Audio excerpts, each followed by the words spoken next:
Qu'est-ce que c'est qu'une construction parasismique? En fait, avant de la définir, une construction, elle est soumise juste au champ de pesanteur, c'est-à-dire à des forces qui sont verticales et qui vont en gros de haut en bas. Et donc, quand on se contente d'empiler les choses, en général, ça tient.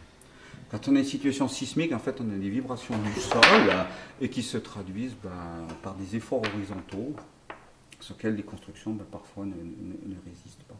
Mais on a des manières quand même relativement simples d'amener un peu de scotch. Je ne vais pas vous faire la manie parce que je vais la rater en totalité. Sincèrement, si je fais un séisme de même importance, en fait, il ne se passe pas grand-chose.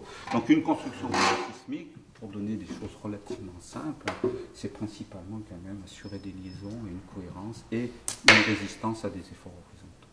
Je pense qu'il vaut beaucoup mieux avoir une compréhension de la sollicitation et où c'est qu'on va la faire passer. Vous voyez, c'est plus une problématique d'un joueur d'aïkido. Un joueur d'aïkido, vous le frappez et hop, il prend votre coup, il le transforme et il va l'amener dans le geste qu'il veut.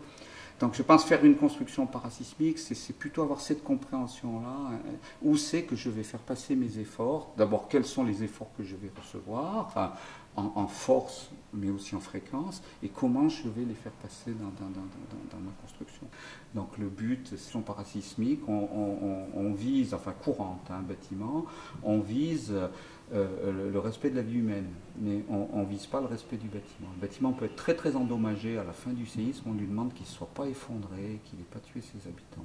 Ce n'est pas le cas pour d'autres constructions, par exemple un hôpital ou une caserne de pompiers qui ont des fonctions de sécurité. On veut que l'hôpital soit opérationnel juste après le séisme, ce qui veut dire qu'il n'est pas fissuré, que tout marche, ce qui est quand même beaucoup plus draconien que ce qu'on va demander à une construction individuelle. Par rapport aux sollicitations habituelles, enfin que l'on connaît parce qu'elles sont plus courantes, disons plus répétitives, la pluie, le vent, la neige, des choses dans le genre, je pense que les sollicitations sismiques ne sont pas différentes. C'est une sollicitation qu'un bâtiment doit recevoir, donc on doit y répondre.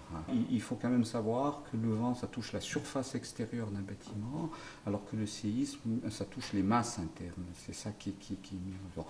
Donc c'est à la fois différent, mais quand même pour moi, prendre en compte une sollicitation sismique, c'est aussi banal que de parler du vent, de la pluie ou du beau temps.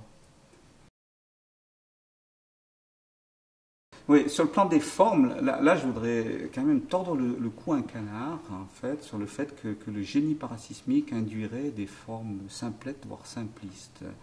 Je pense qu'il n'y a aucune forme ni à imposer, ni à éviter quand on fait du génie parasismique.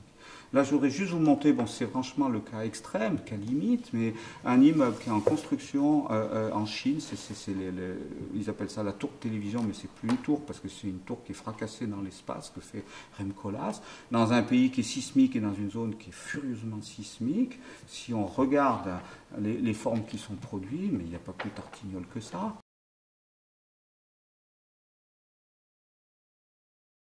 Sincèrement, vous trouverez, ils sont parfaitement effondrés en béton, en acier ou en bois. Il n'y a pas de matériaux de prédilection, il n'y a pas de matériaux à éviter et il n'y a pas de matériaux à imposer. Il y a un bon usage des matériaux et un mauvais usage des matériaux, ça c'est sûr, mais il n'y a absolument aucun tabou ni dans un sens ni dans l'autre sur les matériaux. Et sincèrement, il n'y a pas de réponse simple, vous voyez, tout comme l'architecture du XXe siècle n'a pas donné une réponse unique à la construction des maisons ou des bâtiments, je pense qu'en matière de construction parasismique, il n'y a pas une réponse unique. Et je pense qu'une construction parasismique, c'est une bonne architecture, point très à la ligne.